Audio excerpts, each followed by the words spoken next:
Act news ఉమ్మడి ఆదిలాబాద్ జిల్లాలో మొత్తం 20 మండలాల్లో పంచాయతీ ఎన్నికలు జరుగుతున్నాయి. మూడవ దశ ఎన్నికలకు సంబంధించి దీనికి సంబంధించి మరింత సమాచారాన్ని మా ప్రతినిధి శ్రీనివాస్ అందిస్తారు. శ్రీనివాస్, చెప్పండి, ఆదిలాబాద్ కి సంబంధించి పోలింగ్ అయితే ప్రారంభం అయిపోయింది. దీనికి సంబంధించి పోలింగ్ కేంద్రాల వద్ద ఎటువంటి పరిస్థితులు ఉన్నాయి, అక్కడ ఏర్పాట్లు ఏ విధంగా ఉన్నాయి?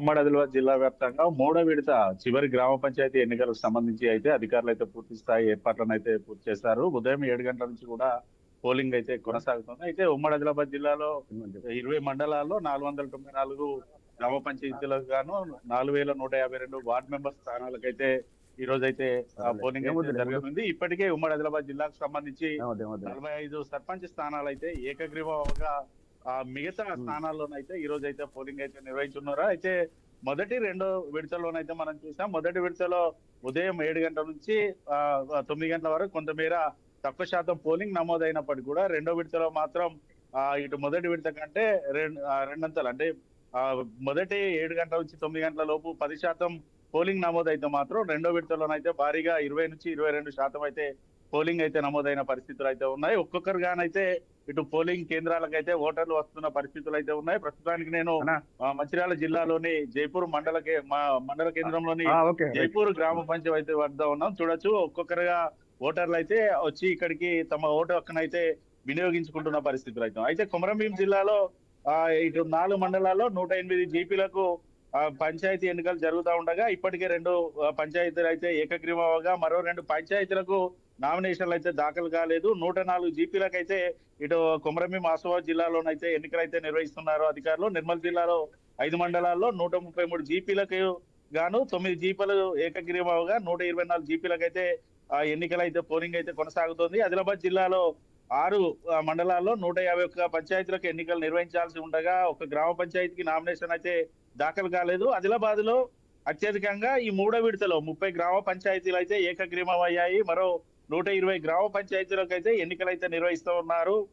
ఇటు మంచిర్యాల జిల్లాలో 5 మండలాల్లో 102 జీపీలకు ఎన్నికలు పోలింగ్ నిర్వహించాల్సి ఉండగా 4 పంచాయతీలు ఏకగ్రీవం అయ్యాయి. అయితే మరో 98 గ్రామ పంచాయతీలకు అయితే ఇటు పోలింగ్ అయితే నిర్వహిస్తున్నారు. అయితే ఏకగ్రీవాల్లో ఇటు కాంగ్రెస్ పార్టీ బలపరిచినటువంటి అభ్యర్థులు 14 మంది ఏకగ్రీవంగా, బీఆర్ఎస్ పార్టీకి సంబంధించి 18 మంది అభ్యర్థులు అయితే ఏకగ్రీవాలు అవుతాయి. ఇటు బీజేపీ తరఫున 4, మిగతా 9 మంది స్వతంత్ర అభ్యర్థులు అయితే ఏకగ్రీవంగా ఎన్నికైన పరిస్థితులు అయితే ఉన్నాయి. అయితే మొదటి 2 విడతల్లో ఇటు ఉమ్మడి ఆదిలాబాద్ జిల్లా వ్యాప్తంగా బీజేపీ కావచ్చు, బీఆర్ఎస్ పార్టీ, ఇటు కాంగ్రెస్ పార్టీకి సంబంధించినటువంటి ఎమ్మెల్యేలు ఉన్న ప్రాంతాల్లోనైతే అత్యధికంగా ఇటు ఆయా పార్టీలు అయితే అభ్యర్థులు అయితే గెలుపొందిన పరిస్థితులు అయితే ఉన్నాయి. అయితే మొదటి 2 విడతల్లో కూడా కాంగ్రెస్ పార్టీ తన ఆహ్వానైతే కొనసాగించింది.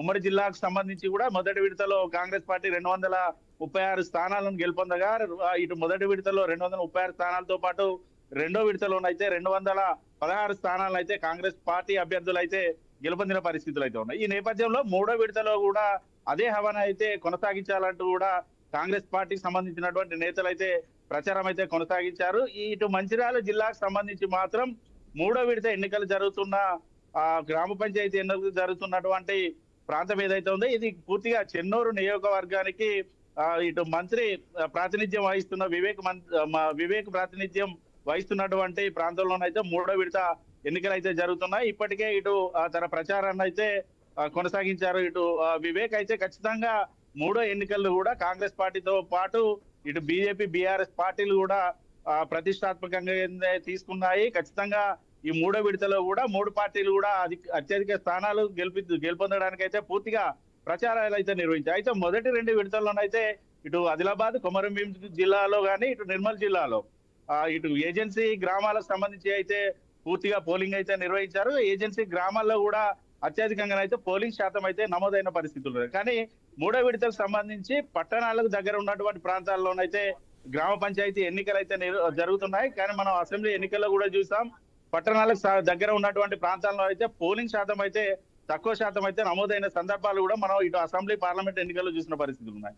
కానీ ఇప్పుడు ఈ మూడో విడతకు సంబంధించి ఎంత మేర పోలింగ్ పర్సెంటేజ్ నమోదవుతుంది, ఒకవేళ అత్యధికంగా పోలీస్ పర్సెంటేజ్ కనుక నమోదైతే ఏ పార్టీకి పాజిటివ్ అవుతుంది, ఏ పార్టీకి నెగిటివ్ అవుతుంది అనేది ఒకంత ఆసక్తిగానైతే ఉంది. ఈ మూడో విడతలో మాత్రం ఖచ్చితంగా 3 ప్రధాన పార్టీలు మాత్రం తమ అభ్యర్థులను ఎక్కువ మొత్తంలో స్థానాలు గెలిపించుకోవడానికి అయితే వారందరూ కూడా తమ ప్రచారాలను అయితే నిర్వహించారు.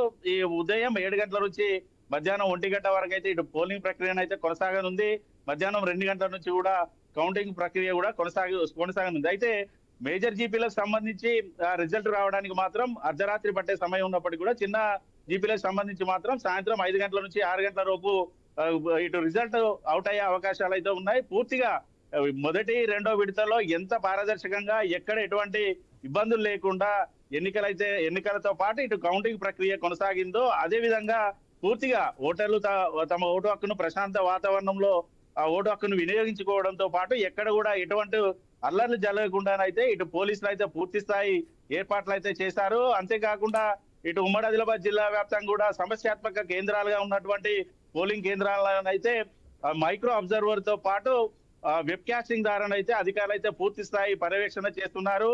ఎక్కడ ఎటువంటి అవాంఛనీయ సంఘటనలు కూడా జరగకుండా అయితే పూర్తిగా ఇటు పకడ్బందీ ఏర్పాట్లు అయితే చేసిన పరిస్థితులు అయితే ఉన్నాయి Sudha. Right Srinivas, thank you.